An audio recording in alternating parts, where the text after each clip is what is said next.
Assalamualaikum warahmatullahi wabarakatuh. Baiklah, perkenalkan nama saya Yulan Parmita dengan NIM 19160100078 dari kelas Ekonomi Syariah B dengan mata kuliah Syarah Hadis dengan dosen pembimbing Bapak Dedi Afdal. Pada kesempatan kali ini saya akan membahas materi tentang ba'i as-salam. Yang pertama, pengertian ba'i as-salam. Kata salam berasal dari kata at-taslim. Kata ini semakna dengan as-salam yang bermakna memberikan sesuatu dengan mengharapkan hasil di kemudian hari.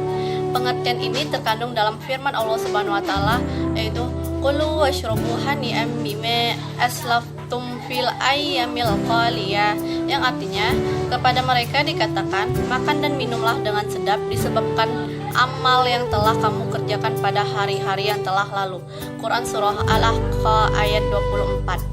Jual beli salam adalah suatu benda yang disebutkan sifatnya dalam tanggungan atau memberi uang di depan secara tunai. Barangnya diserahkan kemudian atau untuk waktu yang ditentukan. Menurut ulama Syafi'iyah, akad salam boleh ditangguhkan hingga waktu tertentu dan juga boleh diserahkan secara tunai. Secara lebih rinci, salam didefinisikan dengan bentuk jual beli dengan pembayaran di muka dan penyerahan barang di kemudian hari dengan harga, spesifikasi, jumlah, kualitas, tanggal, dan tempat penyerahan yang jelas, serta disepakati sebelumnya dalam perjanjian.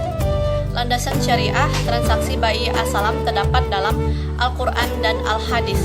Di dalam Al-Quran terdapat pada surah Al-Baqarah ayat 282 yang berbunyi, Ya ayyuhallazina amanu idza tadaitum bidaini ila ajalin musamma faktubu, yang artinya, hai orang-orang yang beriman, apabila kamu bermuamalah tidak secara tunai untuk waktu yang ditentukan, hendaklah kamu menuliskannya. Quran surah Al-Baqarah ayat 282. Dan utang secara umum meliputi utang piutang dalam jual beli salam dan utang piutang dalam jual beli lainnya. Ibnu Abbas telah menafsirkan tentang utang piutang dalam jual beli salam. Dalam kaitan ayat di atas, Ibnu Abbas menjelaskan keterkaitan ayat tersebut dengan transaksi ba'i as-salam. Hal ini tampak jelas dari ungkapan beliau, saya bersaksi bahwa salam atau salaf yang dijamin untuk jangka waktu tertentu telah dihalalkan oleh Allah pada kitabnya dan diizinkannya. Ia lalu membaca ayat tersebut. Landasan yang kedua yaitu hadis.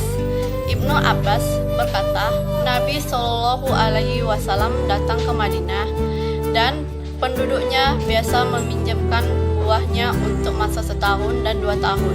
Lalu beliau bersabda, barang siapa meminjamkan buah, maka hendaknya ia meminjamkannya dalam takaran, timbangan, dan masa tertentu. Muttafaq alaihi.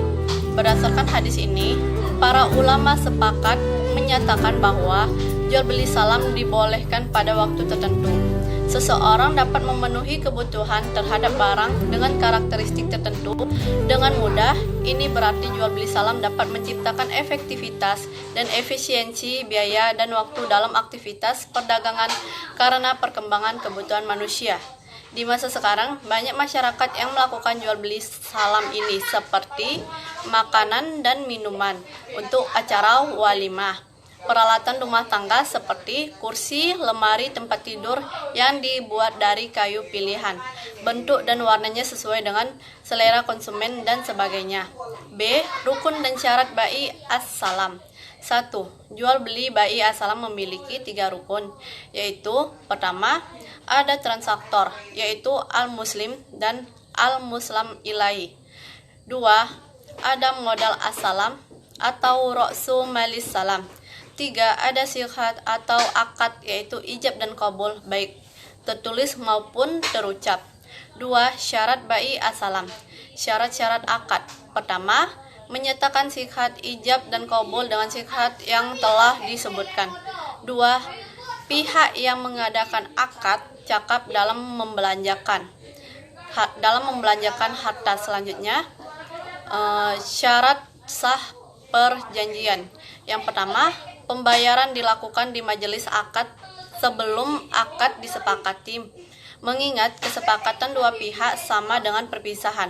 Yang kedua, pihak pemesan secara khusus berhak menentukan tempat penyerahan barang pesanan.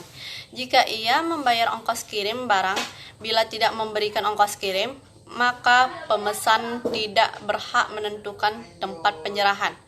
Kedua, akad salam secara kredit disyaratkan tenggangannya harus diketahui. Selanjutnya, syarat barang pesanan. Yang pertama, barang pesanan harus jelas jenis, bentuk, kadar, dan sifatnya. Yang kedua, barang pesanan dapat diketahui kadarnya, baik berdasarkan takaran, timbangan, hitungan per biji, atau ukuran panjang dengan satuan yang dapat diketahui. 3. Barang pesanan harus berupa utang atau sesuatu yang menjadi tanggungan. Yang keempat, barang pesanan dapat diserahkan begitu jatuh tempo penyerahan. C. Manfaat transaksi bai asalam. Keistimewaan bai salam yang pertama, penjual atau muslam ilai mendapatkan surplus uang atau kelebihan. 2. Pembeli atau pemesan atau muslim mendapat barang murah karena pembayaran yang dilakukan di muka. 3. Menggerakkan sektor real untuk ekonomi umat. Kekurangannya yaitu pertama, penjual atau muslim ilai bertanggung jawab penuh atas kerusakan barang yang dipesan sebelum diserahkan kepada pembeli atau pemesan atau muslim. Yang kedua, salah satu pihak, baik penjual atau pemesan, akan mengalami kerugian ketika terjadi inflasi. Masalah-masalah yang biasa terjadi pada bai salam. Yang pertama, perselisihan salam menentukan harga. Kedua, mengambil gadaian atau tanggungan. Ketiga, mengenai hukum penjual barang pesanan sebelum diterima. D. Ketentuan umum tentang jual beli salam. Hal-hal lain yang terkait dengan transaksi salam dapat diuraikan sebagai berikut. Ketentuan pembiayaan bai asalam sesuai dengan Fatwa nomor 05/1 DSN MUI -4 tahun 2000, tanggal 1 April tahun 2000. Pertama, ketentuan pembayaran uang kas. A. Alat bayar harus diketahui jumlah dan bentuknya baik berupa uang, barang, atau manfaat. B. Dilakukan saat kontrak disepakati atau C. Pembayaran tidak boleh dalam bentuk ibrah atau pembebasan utang. 2. Ketentuan barang.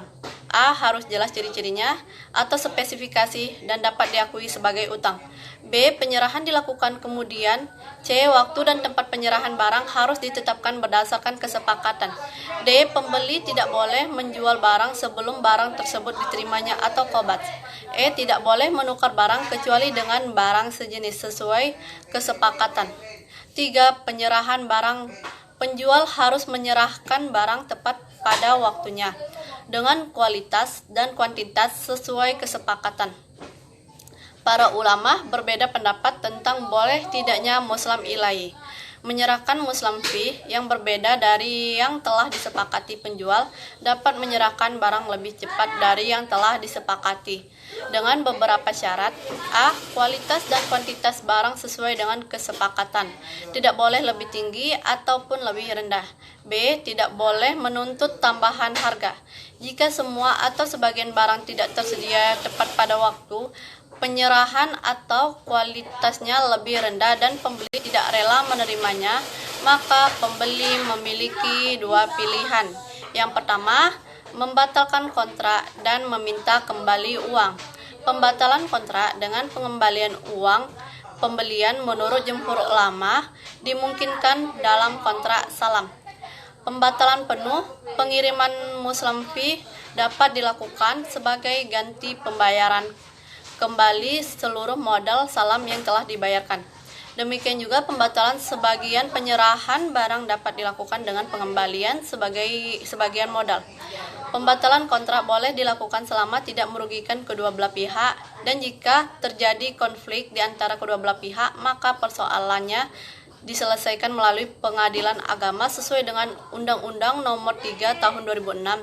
Setelah tidak tercapai kesepakatan melalui musyawarah, para pihak dapat juga memilih Basyarnas atau Badan Arbitras Syariah Nasional dalam penyelesaian sengketa. Tetapi jika lembaga ini yang dipilih dan disepakati sejak awal, maka tertutuplah peranan pengadilan agama. Yang kedua, menunggu sampai barang tersedia. Implementasi BAI As-Salam di lembaga keuangan syariah.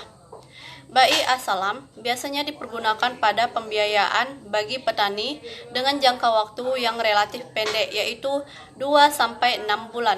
Karena yang dibeli oleh bank adalah barang seperti padi, jagung, dan cabai, dan bank tidak berniat untuk menjadikan barang-barang tersebut sebagai simpanan atau investori, maka dilakukan akad BAI As-Salam kepada pembeli. Kedua, misalnya kepada bulog, pedagang pasar, induk, dan grosir. Inilah yang dalam perbankan Islam dikenal dengan salam paralel. BAI As-Salam juga dapat diaplikasikan pada pembiayaan barang industri, misalnya produk garmen atau pakaian jadi, yang ukuran barangnya sudah dikenal umum. Caranya, saat nasabah mengajukan pembiayaan untuk pembuatan garmen, bank mereferensikan penggunaan produk tersebut. Hal itu berarti bahwa bank memesan dari pembuat garmen tersebut dan membayarnya pada waktu pengikatan kontrak. Bank kemudian mencari pembeli kedua. Pembeli tersebut bisa saja rekanan yang telah direkomendasikan oleh produk garmen tersebut. Bila garmen itu telah selesai diproduksi, maka produk tersebut akan diantarkan kepada rekanan tersebut. Rekanan kemudian membayar kepada bank baik secara mengangsur maupun tunai. Mungkin hanya itu saja yang dapat saya sampaikan mengenai materi BAI As-Salam. Lebih dan kurangnya saya mohon maaf. Saya akhiri dengan wabillahi taufiq wal hidayah. Assalamualaikum warahmatullahi wabarakatuh.